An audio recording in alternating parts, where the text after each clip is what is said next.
শোলে সিনেমার জয় আর বীরুর মতো 10 বছরের যে বাচ্চাটা ছিল, পাশে একটা কুয়ো ছিল, কুয়োর মধ্যে পড়ে গেল। তার পাশে একটা বালতি ছিল এবং বালতির সঙ্গে একটা দড়ি ছিল। বালতিটাকে শক্ত করে ধরতে অনেককে তারা এই কথা বলল, কিন্তু কেউ এই কথা বিশ্বাস করতে পারলো না। কিন্তু গ্রামের লোকেদের মধ্যে একটা কথা হচ্ছিল যে করিম চাচা যখন এই জিনিসটিকে প্রাধান্য দিয়েছেন কিংবা বিশ্বাস করেছেন, এই মানুষটি যখন বলছেন, তখন নিশ্চয়ই ব্যাপারটার মধ্যে কিছু একটা আছে।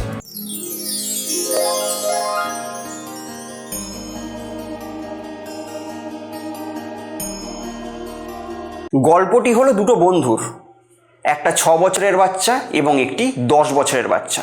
তারা একসঙ্গে খেত, একসঙ্গে খেলতো, একসঙ্গে স্নান করতো, একসঙ্গে ঘুমোতো, একই সঙ্গেই থাকতো।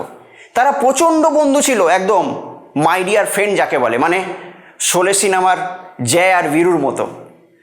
তো একদিন তারা এরকম খেলতে খেলতে কি হয়েছে, তারা খেলতে খেলতে একটু গ্রামের বাইরে চলে যাচ্ছিল। গ্রামের বাইরে গিয়ে তারা খেলতে খেলতে একটা সময় এলো, তখন যে 10 বছরের যে বাচ্চাটা ছিল, পাশে একটা কুয়ো ছিল, কুয়োর মধ্যে পড়ে গেল। এবার যেই সে কুয়োর মধ্যে পড়ে গেল, সে সাঁতার জানতো না, সে জোর জোর করে চেঁচাচ্ছে, জোর জোর করে চেঁচাচ্ছে, আমাকে কেউ বাঁচাও বাঁচাও বাঁচাও। এমত অবস্থায় যখন সে 6 বছরের যে বাচ্চাটি ছিল, সে খুব নিজেকে অসহায় মনে করলো যে বন্ধু জলে পড়ে গেছে, আমি এখন কি করব। সে চারিদিকে তাকিয়ে দেখলো, কাউকে হেল্পের জন্য সে ডাকতেই পাচ্ছে না। তো তখন তার পাশে একটা বালতি ছিল এবং বালতির সঙ্গে একটা দড়ি ছিল, সেই দিকে তার চোখ গেল। সে 1 সেকেন্ডও টাইম স্পেন্ড করলো না, সেই বালতি সমেত দড়িটাকে সে জলে ফেলে দিল এবং সে তাকে বললো বন্ধুকে যে বালতিটাকে শক্ত করে ধরতে। তার বন্ধু কি করলো, মানে 10 বছরের বাচ্চাটা ভালো করে শক্ত করে ধরলো এবং সেই 6 বছরের বাচ্চাটা গায়ে যত জোর আছে সেই জোর দিয়ে সেই দড়িটিকে টানতেই থাকলো, টানতেই থাকলো, টানতেই থাকলো, টানতেই থাকলো। নিজের যত গায়ে জোর আছে, নিজের সর্বশক্তি দিয়ে সে দড়িটিকে টানতেই থাকলো। তারপরে আস্তে আস্তে তার যে বন্ধু জলে পড়ে গেছিল, সে আস্তে আস্তে উঠে এলো। উঠে আসার পর সে তার বন্ধুকে বাঁচিয়ে নিয়েছে। বাঁচিয়ে নেওয়ার পর ওপরে যখন সে উঠে এলো বন্ধুটি, তারা দুজনে কোলাকুলি করলো, দুজনের সম্বর্ধনা জানানো। তারা তো এই তো একটা ভালো ব্যাপার হচ্ছিল যে হ্যাঁ, সে তার বন্ধুকে বাঁচিয়ে নিয়েছে, এটা তার মনে একটা খুবই আনন্দ হচ্ছিল। কিন্তু আনন্দর পাশাপাশি তাদের মধ্যে একটা ভয়ও সৃষ্টি হচ্ছিল যে তারা এখন বাড়ি যাবে, গ্রামে যাবে, লোকে জিজ্ঞেস করবে কি হয়েছিল না হয়েছিল, মানুষে তাকে বকাবকি করবে। এই পর্যন্ত গল্প ঠিক আছে, কিন্তু এরপরে তারা গ্রামে গেল।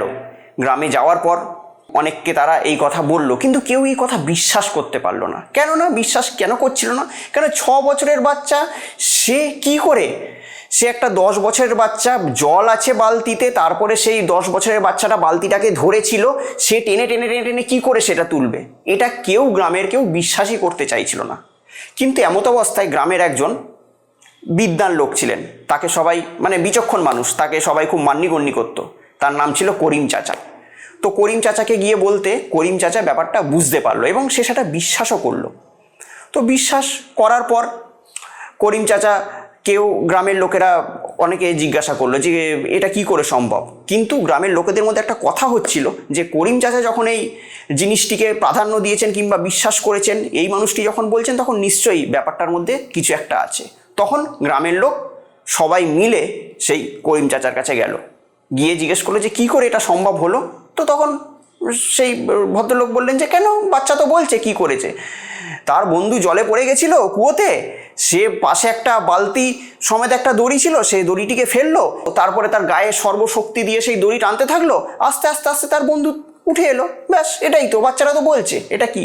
তো গ্রামের লোক একে অপরের মুখের দিকে তাকাতে লাগলো।